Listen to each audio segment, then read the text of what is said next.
국민의힘 원내대표 송원석입니다. 저는 어제 주 캄보디아 대한민국 대사관에 대한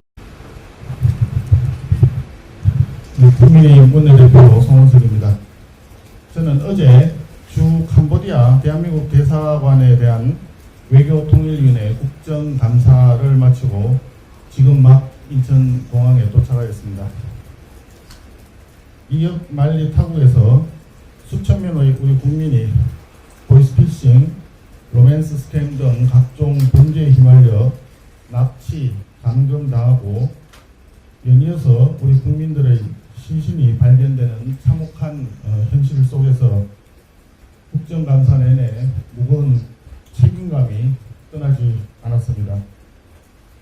그러나 현장에서 확인한 이재명 정부의 외교당국의 대응은 무능과 무책임 그 자체였다고 생각합니다.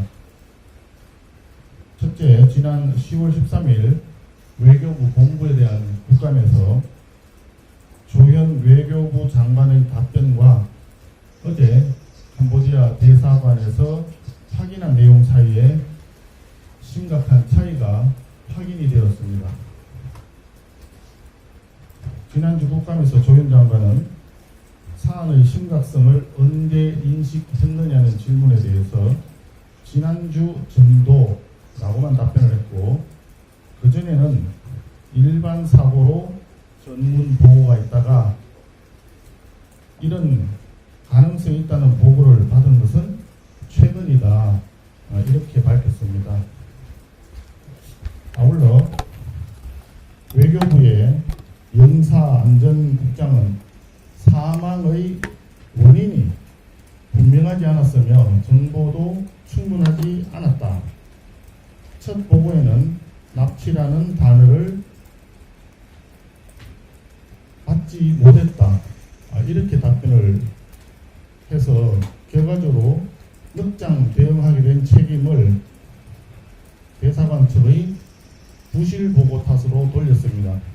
하지만 어제 국정감사에서 확인한 바에 따르면 8월 11일 대사관의 외교부 본부에 대한 첫 전문에 사체의 상태, 수집된 정보, 법의학 의사의 금한 소견에 따르면 피해자는 고문에 의한 심한 통증을 겪은 후 심장마비로 사망한 것으로 판단된다 라고 하는 문구가 고스란히 명시되어 있었습니다. 고문이 이루어지고 있다는 심각한 보고가 이미 2달 전에 대사관에서 외교부 본부의 전문으로 첫 보고에 들어가 있었던 겁니다.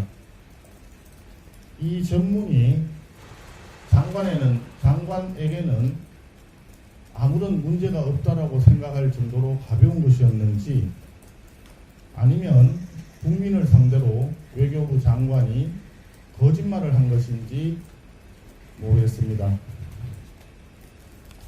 국정감사장에서 외교부의 해명과 현지 대사관에서 확인한 사실이 서로 다르다는 것은 아마도 국민의 사망에 대한 책임을 회피하기 위한 위정의 가능성이 있지 않을까 하는 생각이 듭니다. 아니라면 외교부의 관리 감독 보고 체계가 구조적으로 심각하게 망가져 있다는 뜻일 것입니다. 둘째, 4개월째 이어지고 있는 주 캄보디아 대사 공석에 따른 대사관의 부실 대응이 심각한 수준입니다. 근본적인 원인은 이재명 대통령의 지난 7월 주요 대사들의 귀임 조치 이후 후임 대사를 임명하지 않아서 주 캄보디아 대사 자리가 4개월째 공석 상태에 있다는 점입니다.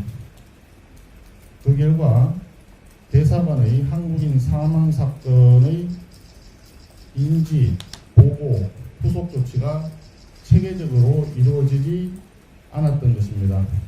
또한 올해 금년 8월까지 330건이 넘는 반금 신고 사례가 대사관에 접수되었음에도 그 이후 사건 분류조차 제대로 이루어지지 않은 총체적인 관리 부실이 계속 이어지고 있습니다. 지금 이 사태는 상당히 거대한 규모의 조직적 범죄로 파악되고 있고 우리 국내 범죄 조직과의 연계성도 의심되고 있는 상황입니다. 그런데 이러한 조직적 범죄의 실행 주체가 누구인지 현황 파악도 안 되는 상태로 손 놓고 있다는 것이 지금 우리 외교 당국의 현실입니다. 사태 해결을 위해서 캄보디아 정부의 고위층과의 긴밀한 소통이 무엇보다 중요합니다. 현명 정권 대사는 1급 상당이지만 현재의 대사 대리는 4급 상당이기 때문에 만날 수 있는 캄보디아 측 관계자는 제한적일 수밖에 없습니다. 상황이 이 지경이 이르기까지 대사직이 4개월째 공석이라는 점이 심각한 문제인 것입니다. 대사 임명이 매우 시급한 것은 1차적이고 기본적인 상황이며 더 중요한 것은 우리 외교부 고위 관계자 나아가 대통령실 고위급 인사가 나서서 캄보디아 고위층과 직접적인 소통을 해야 합니다. 이 부분은 현지 경찰 쪽에서도 이야기를 들었는 것인데 지방경찰이나 실무자 선에서는 구조적인 이런 문제에 대해서 손을 댈 수가 없다고 합니다. 윗선에서 지시와 하명이 내려오지 않는 한 근본적인 대책이 안 된다는 뜻입니다. 그렇기 때문에 지금이라도 조현 외교부 장관 또 대통령실의 최고위층에서 캄보디아 정부의 책임 있는 최고 당국자와 직접 소통을 하는 것이 감금되거나 고문을 받고 있거나 큰 피해를 받고 있는 대한민국 국민을 구해낼 수 있는 가장 첩병이 아닌가 판단됩니다. 셋째, 유건구출 무건치사 사건들에 대한 대사관의 대응의 차이도 충격적이었습니다. 박모 대학생 사망 사건은 지난 8월 8일 시신이 발견되었는데 7월 25일 신고가 접수된 후 보름이 지나도록 대사관은 아무런 조치도 취하지를 않았습니다. 반면에 박모 군의 시신이 발견되기 바로 전 8월 6일 박찬대 국회의원이 요청한 사건은 불과 사흘 만에 8월 9일 구조가 완료되었습니다. 대사관의 설명에 의하면 박찬대 의원이 요청한 사건의 경우에는 감금되었다고 하는 피해자가 위치를 알려줬기 때문에 매뉴얼에 따라서 구조가 가능했고 사망한 대학생 박모 씨의 경우에는 위치를 알지 못했기 때문에 구조할 수 없었다고 설명을 합니다. 하지만 조금 전에도 말씀드렸듯이 윗선에서 강하게 압박을 하게 되면 현지 경찰도 신속하게 움직여서 구조가 가능했다는 오히려 반전이 되는 것 같습니다. 존경하는 국민 여러분, 외국에 나가서 우리 국민이 의지할 수 있는 최후의 보루는 대한민국 정부와 외교당국입니다.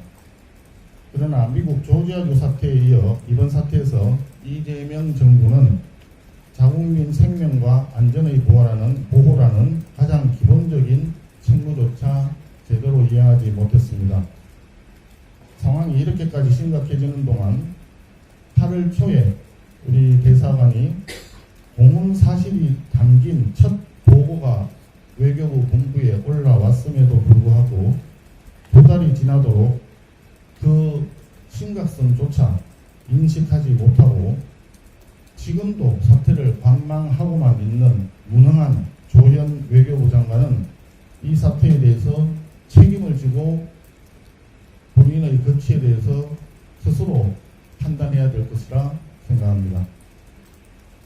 아울러 국감에서 위정을 한 부분에 대해서는 법적 책임도 피할 수 없다는 점을 말씀드립니다. 남은 국정감사 기간 동안 이재명 정부의 외교 공백, 외교부의 부실 대응과 국감 위정 의혹을